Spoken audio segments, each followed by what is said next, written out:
Hello guys, welcome to our YouTube channel. आज हम पढ़ने जा रहे हैं रीजनिंग का फर्स्ट टॉपिक एनालॉजी। तो चलिए स्टार्ट करते हैं।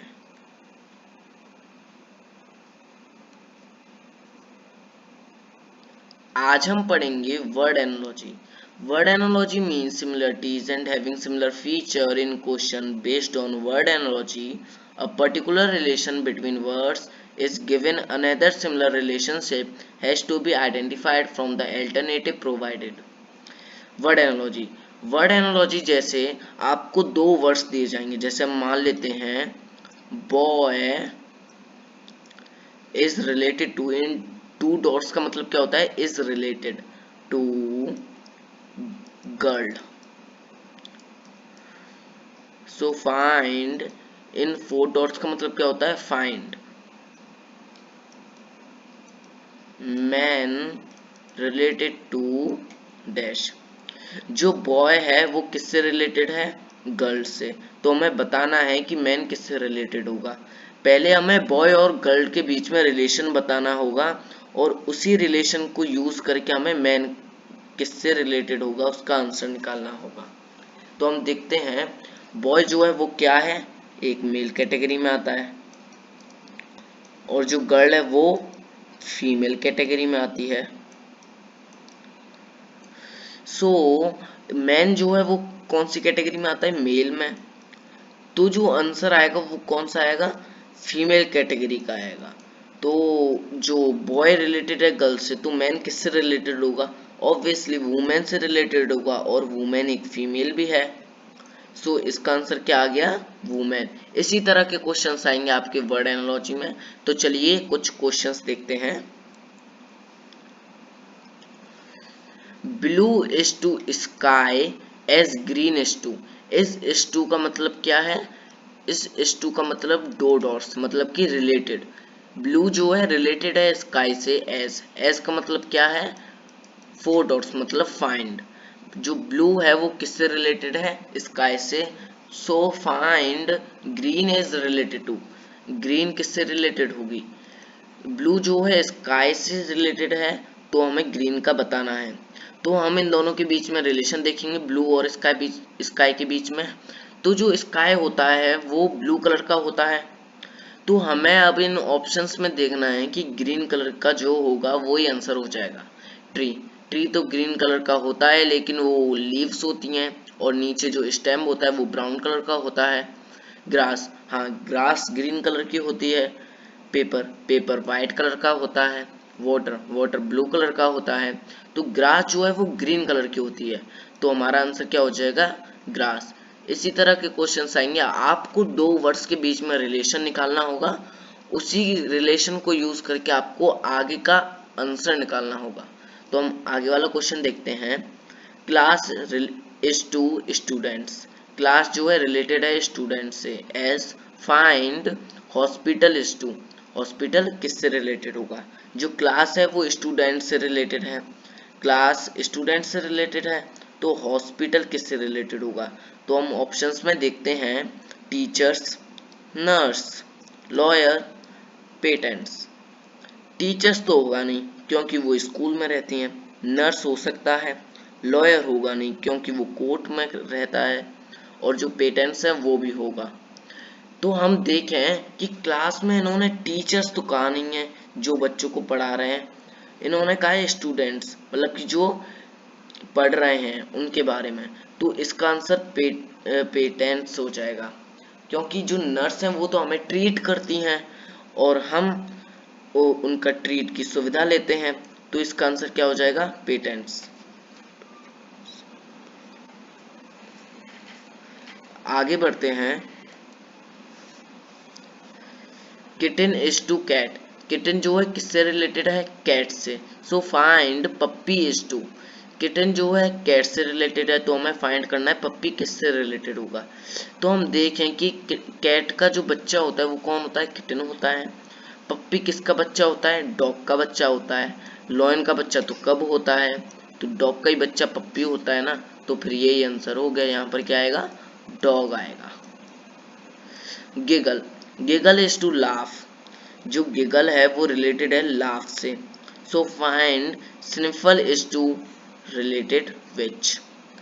तो जो गिगल है, गिगल मतलब हंसना, हंसना is related to laugh, laugh माने भी हंसना होता है। As simple is related to dash. So simple मतलब हम किसी चीज को सूंघते हैं उसे हम सिंपल कहते हैं। तो इसमें हम देखते हैं कि सिंपल से रिलेटेड कोई है कि नहीं। स्मेल, स्मेल इसका आंसर हो जाएगा, क्योंकि सिंपल मतलब हम सूंघते हैं जिस चीज को, वो ही होता है, उसको हम इंग्लिश में स्मेल भी कहते हैं। और जो गिगल होता है वो भी हंसना होता है, लेकिन उसका दूसरा वर्ड भी, उसका भी मीनिंग हंसना होता है। इसी तरह आपको ये क्वेश्चन करना था। सैड तो गुस्सा होना होता है, और एंग्री भी, और लाफ माने हंसना होता है, तो ये तो होंगे ही नहीं। तो चलिए अब आगे देखते हैं। Cow is related to mammal. Cow किससे रिलेटेड है? मैमल से। Then snake is to, snake किससे रिलेटेड होगा? काउ जो है मैमल है, काउ मैमल ही है। सो हमें फाइंड करना है स्नेक किससे रिलेटेड होगा। स्नेक रेप्टाइल से रिलेटेड होगा, क्योंकि काउ जो है मैमल है और स्नेक जो है वो रेप्टाइल है एक तरह का। तो क्या होगा? रेप्टाइल। इसका आंसर क्या होगा? रेप्टाइल। नेक्स्ट क्वेश्चन देखते हैं। China is to Beijing. China जो किससे रिलेटेड है? बीजिंग से। Then Russia is to, China जो है बीजिंग से रिलेटेड है, तो हमें रशिया बताना है। अगर आप देखें कि चाइना की कैपिटल क्या होती है? बीजिंग होती है, और रशिया की क्या होती है? मॉस्को होती है। तो इसका आंसर क्या आ गया? मॉस्को। न्यू दिल्ली तो हमारे इंडिया की होती है, तो ये तो वैसे भी नहीं होगी, और ये तो वैसे भी नहीं होंगी लंदन, रोम। मॉस्को होगी, क्योंकि रशिया की कैपिटल क्या है? मॉस्को। तो चलिए आगे बढ़ते हैं। अब हम पढ़ेंगे mixed analogy. Mixed analogy means similarities and having similar feature in question based on mixed analogy, a particular relation between alphabets and numbers. ये सबसे इम्पोर्टेंट है इस पूरे चैप्टर की। तो मिक्स्ड एनालॉजी देखते हैं। इस मिक्स्ड एनालॉजी में आपको अल्फाबेट्स और नंबर के बारे में, दोनों के बारे में मिक्सचर के क्वेश्चंस आएंगे। तो हम देखते हैं कुछ questions. A is related to 1, जो a है वो रिलेटेड है 1 से। तो z is related to dash, जो a है वो 1 से रिलेटेड है, तो हमें फाइंड करना है z किससे रिलेटेड होगा। a 1 से रिलेटेड है, तो अगर आप देखें, मैंने आपको पिछली वाली वीडियो में एक टेबल बताया था।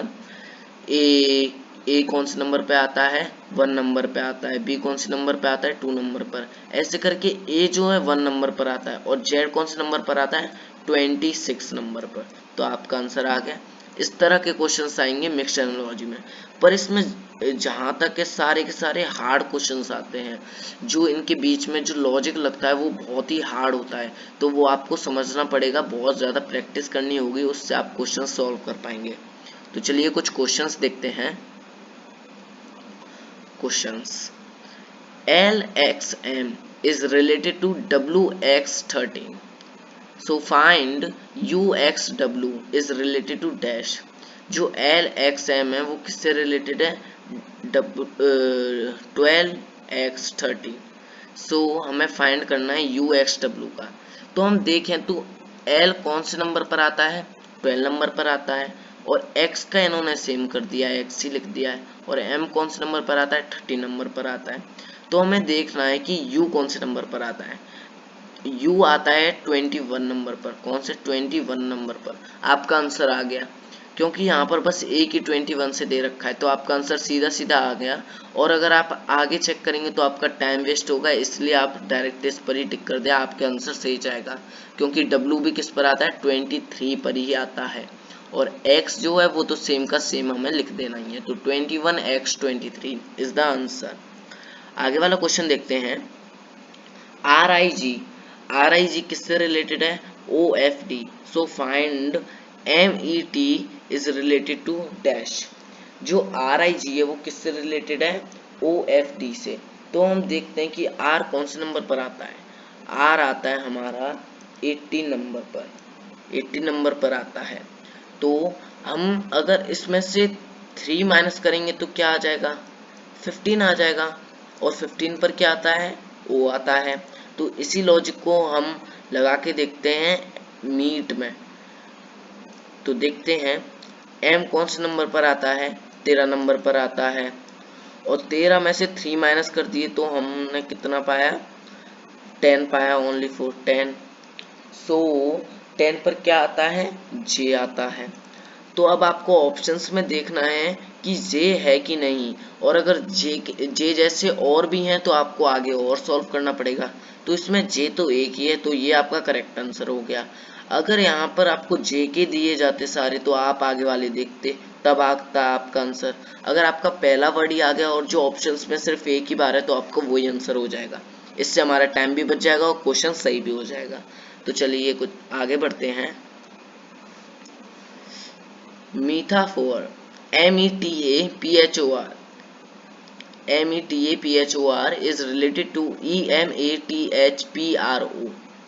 So find NORMAL is related to dash. जो मीटापोर है वो किससे रिलेटेड है, EMATHPRO। ओके, तो हमें फाइंड करना है नॉर्मल। नॉर्मल किस चीज से रिलेटेड होगा, तो हम देखते हैं कि ये मीटाफोर कैसे आया। अगर हम देखें कि इनको ना माइनस करने पर कुछ आ रहा है, तो अगर आप ध्यान से देखो कि अगले हम अगर दो नंबर्स को उल्टा कर दें तो क्या आ जाएगा, EM आ जाएगा, और फिर से दो नंबर्स को उल्टा कर दें तो फिर क्या आ जाएगा, AT आ जाएगा, फिर से दो नंबर्स को उल्टा कर दें तो क्या आ जाएगा, HP आ जाएगा, और फिर लास्ट वाले दो नंबर्स को उल्टा कर देंगे तो क्या आ जाएगा, RO। तो ये लॉजिक इसमें लग सकता है। तो हम देखते हैं, ऑन को अगर हम उल्टा करेंगे तो क्या आ जाएगा, ON, ऑन आ जाएगा। NO है ये, तो ON आ जाएगा, क्योंकि अगर हम NO को उल्टा करेंगे तो ON आ जाएगा। तो हम देखते हैं ऑप्शंस में ON है, हाँ है, ये रहा ON, तो ये हमारा राइट आंसर हो जाएगा, क्योंकि इसमें ON से कोई और ऑप्शन था ही नहीं, तो ये हमारा राइट आंसर हो गया। नेक्स्ट क्वेश्चन देखते हैं। RED is related to EFS। जो RED है वो रिलेटेड है EFS। किससे रिलेटेड है, EFS। तो हमें फाइंड करना है blue is related to dash. Blue किससे रिलेटेड होगा, तो हम देखते हैं R और E के बीच में क्या रिलेशन है। R और बीच के बीच में कोई रिलेशन नहीं है, तो फिर हम आगे देखते हैं। E और F के बीच में क्या रिलेशन है, E और F के बीच में कोई भी रिलेशन नहीं है। इसमें बस +1 हो रहा है, पर ये रिलेशन बनेगा ही नहीं क्योंकि आगे कुछ है ही नहीं ऐसा। तो हम देखें, अगर D में अगर हम +1 कर दें तो कितना आ जाएगा, E आ जाएगा। D में अगर हम +1 कर दें तो कितना आ जाएगा, 1 आ जाएगा, सॉरी E आ जाएगा। और अगर हम E में +1 कर दें तो क्या आ जाएगा, F आ जाएगा। R में +1 कर दें तो क्या आ जाएगा, S आ जाएगा। तो ये आ गया। आपको पहले इसको उल्टा कर देना और फिर इनमें +1 करते जाना, तो आपका आंसर आ जाएगा। तो हम पहले E का देखते हैं। E में अगर हम +1 करेंगे तो क्या आ जाएगा, F आ जाएगा। अब आप ऑप्शंस में देखिए कि F कहीं है, कि हाँ ये रहा, ये अकेले में है, तो ये आपका आंसर हो जाएगा। तो इस तरह से आपको आंसर्स देखने हैं कि अगर एक ही, अगर आप आगे वाला एक ही वर्ड निकालें और फिर आप देख लीजिए कि ऑप्शंस में वो उस जैसे कई और सारे भी हैं कि एक ही है। अगर एक ही होगा तो आप उस पर टिक कर दीजिए, और अगर कई ज़्यादा होंगे तो आपको आगे निकालना पड़ेगा। तो बस आज के लिए इतना ही, मिलते हैं अगली वीडियो में। अगर आपने इस चैनल को सब्सक्राइब नहीं किया है तो कर लें, और जो साइड में बेल आइकन है उसको ऑल पर सेट कर लें, जिससे कि आपको हमारी वीडियो की नोटिफिकेशन सबसे पहले मिल सके। और इस वीडियो को लाइक कर दें। मैंने आपके लिए डिस्क्रिप्शन में 2 लिंक दे रखे हैं, जिससे आप कुछ क्वेश्चंस के PDF डाउनलोड कर लीजिए ना, और फिर उनको प्रैक्टिस करना, जिससे कि आपकी एनालॉजी बहुत अच्छी हो जाए, जिससे कि आप क्वेश्चन जल्द से जल्द कर पाएँ। तो बस इतना ही, मिलते हैं अगली वीडियो में।